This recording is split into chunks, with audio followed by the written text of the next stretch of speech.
मैं संदीप आपका स्वागत करता हूं Hindi YouTube channel simple learn में। सबसे पहले तो मैं क्षमा प्रार्थी हूं क्योंकि काफ़ी समय के बाद आज वीडियो रिकॉर्ड कर रहा हूं। कुछ कार्य थे इम्पोर्टेंट, उन्हें निपटाया मैंने।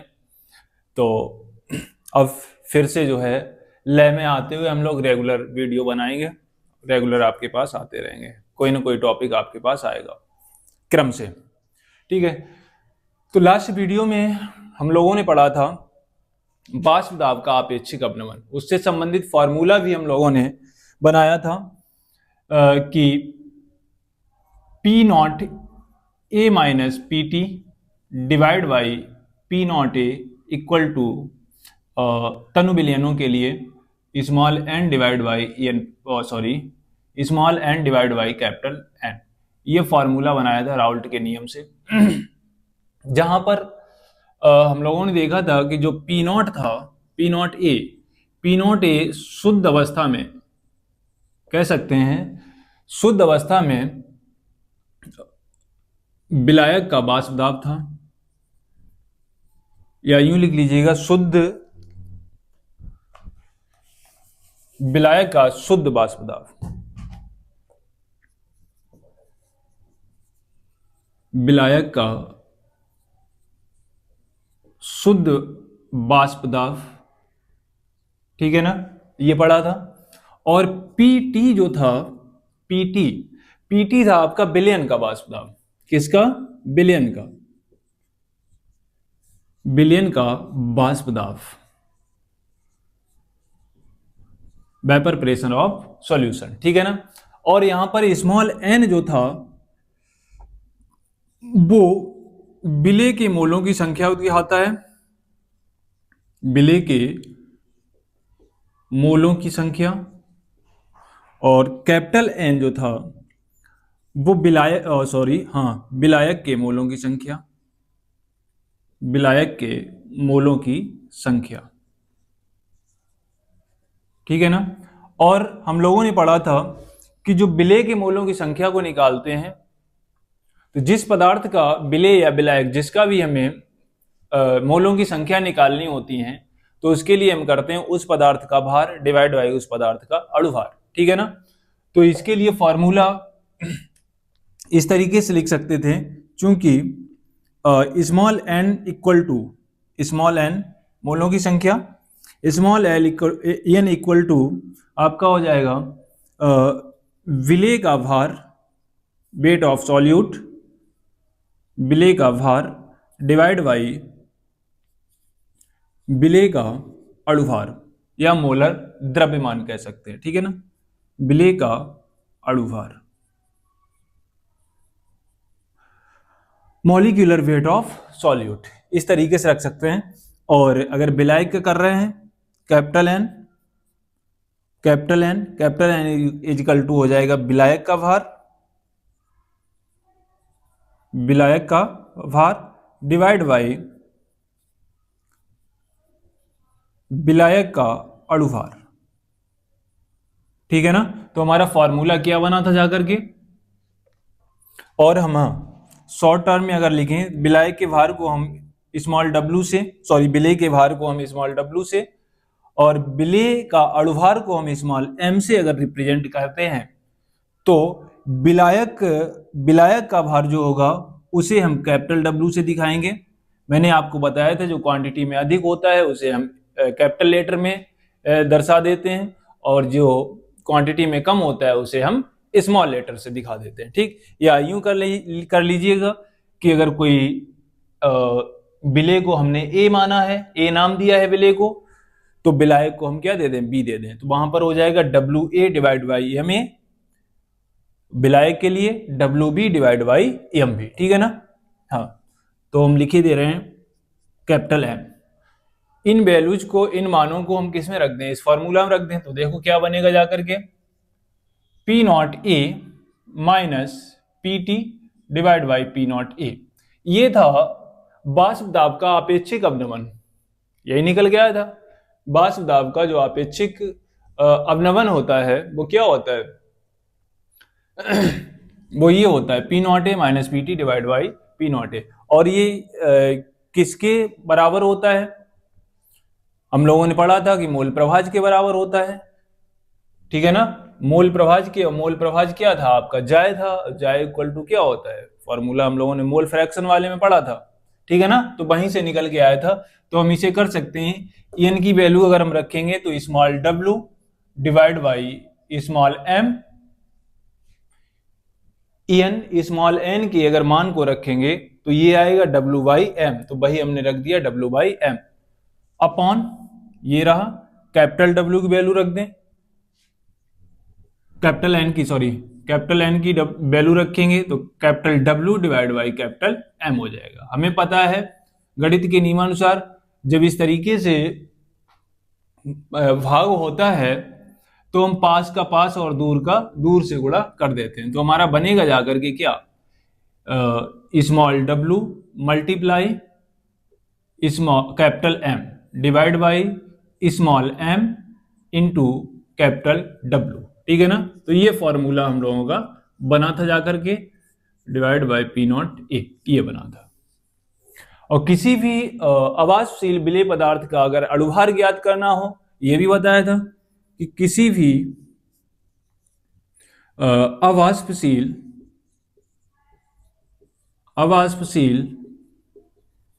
पदार्थ, यहां पर पदार्थ आपका विलेय हो जाएगा, ठीक। पदार्थ का अणुभार अगर हमें ज्ञात करना होता है, और ये भी हाँ इसमें बताया था एक चीज कि जो डिफरेंस होता है उसे हम किससे दिखा देते, delta P equal to P naught A minus P T. तो यहां पर हम रख सकते थे delta P divide by P naught A, ठीक है ना। अणुभार अगर ज्ञात करना हो तो हम क्या करेंगे, स्मॉल यही वाला फॉर्मूला रख के स्मॉल एम को इधर उठा के लाएंगे और इससे उठाकर इधर पक्षांतर करके हम लोग फॉर्मूला का फॉर्मेशन कर लेंगे। कैसे, देखो अगर हम m को इधर उठा के लाते हैं, पक्षांतर करते हैं, तो ये P naught A minus P T को हम सिर्फ डेल्टा पी से दिखा दें तो क्या बनेगा जाकर के P naught A into W into M, ठीक, डिवाइड बाई हो जाएगा आपका delta P multiply capital W. इस फॉर्मूला से जाकर के किसी भी अवाष्पशील पदार्थ का अणुभार ज्ञात कर सकते हैं, ठीक है ना। इतना हम लोगों ने लास्ट लेक्चर में पढ़ लिया। ये रिवीजन इसलिए करा दिया क्योंकि काफी गैप हो गया था। उस गैप में आप लोगों ने संभवतः वीडियो न देखा हो तो पुराना लर्न कराना जरूरी था, रिवाइज कराना जरूरी था, वो कराया मैंने, ठीक। आगे नेक्स्ट जो टॉपिक होगा वो होगा राउल्ट के नियम की सीमाएं, ठीक है ना, लिमिटेशंस ऑफ राउल्ट्स लॉ। आइए इस फॉर्मूला को याद रखिएगा, इसी के अकॉर्डिंग हम लोग अभी लिमिटेशन के तुरंत बाद सवाल लगवाएंगे, ठीक है ना, न्यूमेरिकल्स करेंगे। ठीक है, नियम की कुछ लिमिटेशंस थी, कुछ सीमाएं थी जिनके अंतर्गत ही ये नियम कार्य करता था कि जो सॉल्यूशन होगा, जो विलयन होगा, वो उन सीमाओं के अंतर्गत बंधा होना चाहिए। अगर उन सीमाओं के अंतर्गत नहीं आता है तो वो राउल्ट के नियम का पालन नहीं करेंगे। तो हेडिंग लिखिएगा,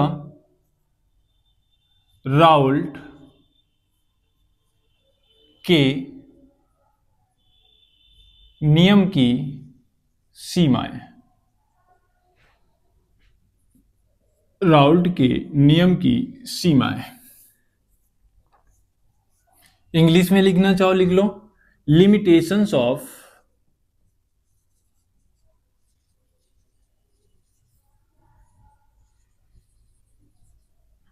राउल्ट्स लॉ, ठीक है ना, लिमिटेशंस ऑफ राउल्ट्स लॉ। तो फर्स्ट लिमिटेशन में इन्होंने कहा था कि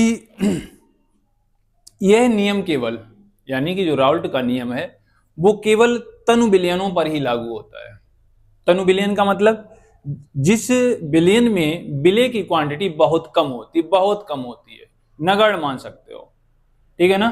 तो फर्स्ट शर्त इनकी यही थी कि अगर आपका तनु विलयन है, डाइल्यूट सॉल्यूशन है, तब तो ये नियम लागू होगा, अन्यथा की स्थिति में नहीं हो सकता है। कारण कि अगर सांद्र सॉल्यूशन ले लेंगे, सांद्र सॉल्यूशन में क्या होगा कि जो सॉल्यूट के पार्टिकल्स होते हैं, यानी कि विलेय के जो पार्टिकल्स होते हैं वो अधिक मात्रा में हो जाते हैं, जिस कारण से उस विलयन के अंदर जो कण होते हैं उन कणों के मध्य जो अट्रैक्शन होता है, आकर्षण बल होता है, वो अधिक हो जाता है, जिससे कि इस नियम का ये पालन नहीं कर पाता, जिस कारण से।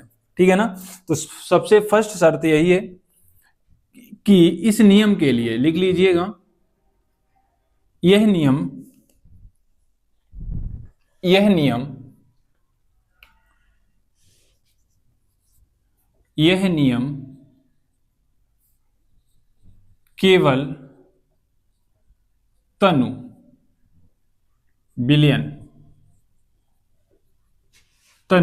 विलयन या विलयनों लिख सकते हैं, डाइल्यूट सॉल्यूशन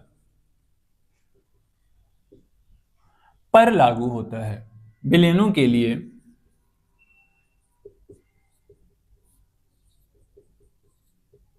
लागू होता है। ठीक है ना। तो विलयन कैसा होना चाहिए? तनु होना चाहिए। ठीक है। सेकेंड पॉइंट में इन्होंने क्या था कि विलयन ऐसा होना चाहिए, विलयन ऐसा होना चाहिए जो सॉल्यूशन बनाते समय आयनों में विभाजित ना हो। जैसे ऐसा नहीं होना चाहिए कि विलयन के यानी कि NaCl को हमने किसमें, जल में डिजोल्व कर दिया। जब जल में डिजोल्व करते हैं तो ये Na पॉजिटिव और Cl निगेटिव में टूट जाता है। कहने का तात्पर्य यह है कि यह नियम केवल उन विलयनों पर लागू होता है जो वैद्युत अनअपघट्य होते हैं, जिनमें विद्युत धारा प्रवाहित नहीं होती। अगर विद्युत धारा प्रवाहित हो जाएगी, और विद्युत धारा प्रवाहित होने का मतलब है कि जो सॉल्यूशन होगा उस सॉल्यूशन के अंदर जो सॉल्यूट पड़ा हुआ होगा वो आयनों में टूटा होगा, और जब आयनों में टूटता है तो उनकी संख्या अधिक हो जाती है जितने हम मोल लेते हैं उससे। बात समझ रहे हो? जैसे हमने मान लो 1 मोल लिया NaCl का, जब इसे हमने जल में घोला, मिलाने के पश्चात एक Na पॉजिटिव का मोल बना और एक Cl निगेटिव का मोल बना, तो कुल मोल कितने बने जाकर के? 2 मोल बने। ठीक है ना। तो संख्या में क्या हुआ? वृद्धि हुई, संगुणन हुआ। ठीक है ना।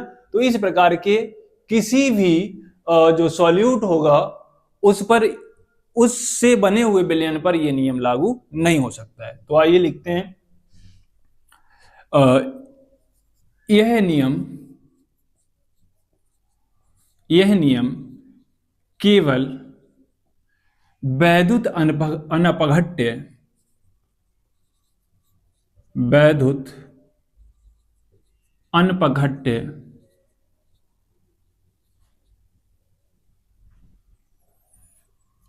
विलयनों पर लागू होता है। ठीक है। कैसा होना चाहिए विलयन? वैद्युत अनपघट्य, यानी कि जिनमें विद्युत धारा प्रवाहित ना होती हो। थर्ड पॉइंट देखते हैं। इन्होंने कहा था कि हमारा नियम तब लागू हो सकता है जब विलयन हमारा अवाष्पशील पदार्थों से मिलकर के बना हुआ हो। अवाष्पशील का मतलब कि ऐसे हम विलेय पदार्थों को लें जो वाष्प में परिवर्तित ना होते हो। ठीक है ना। जो वाष्प में परिवर्तित ना होते हो। जैसे हमने ग्लूकोज ले लिया, ग्लूकोज हमारा वाष्प में परिवर्तित नहीं होता है। ठीक है ना। लेकिन ये सॉल्युबल है, डिजोल्व होता है इसमें, वाटर में, तो विलयन बनता है, और ये वाष्पित नहीं होता है। तो इस प्रकार का विलयन हमें लेना होगा।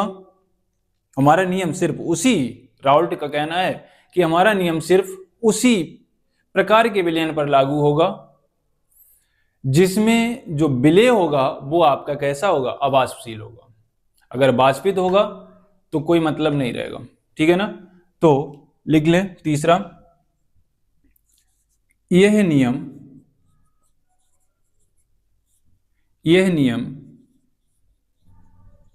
केवल अवाष्पशील, यह नियम केवल अवाष्पशील विलेय पदार्थ के द्वारा